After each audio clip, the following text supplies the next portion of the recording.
Hello everyone, आजको दिन के कस्तो बित्दैछ तपाईहरुको? सन्डे हो, हाम्रो चाहिँ घरमै बितिरहेको छ अरे जस्तो लाग्दो। नानी यहाँनिर बसिरहेको छ, म यहाँ बसिरहेको छु। यहाँ हेर्नुहोस्, मेरो हस्बेन्ड चाहिँ यहाँ यस्तो गरममा ब्ल्याङ्केट ओढेर सुतिरहेको छ हो। बाहिर पनि यस्तो घाम लागिरहेको छ, तपाईहरुलाई म देखाउँछु घाम कस्तो लागेको छ भनेर हो।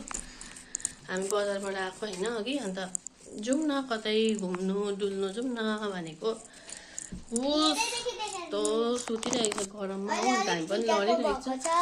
हेर्नुहोस् त घाम, अब घाम लागेको हो नि त, यो घाम लागिरहेको छ, तातो खालके बाफाइरहेको छ हो।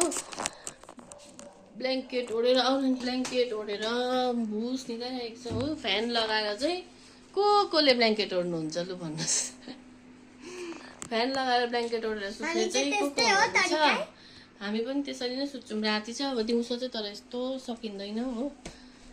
राति चाहिँ त्यस्तै हो। अब यहाँ भुस निकालिरहेको हो, देख्नुहुँदैछ तपाईँले होइन? हेर्नुहोस् हो, सो मच बोरिङ डे हो।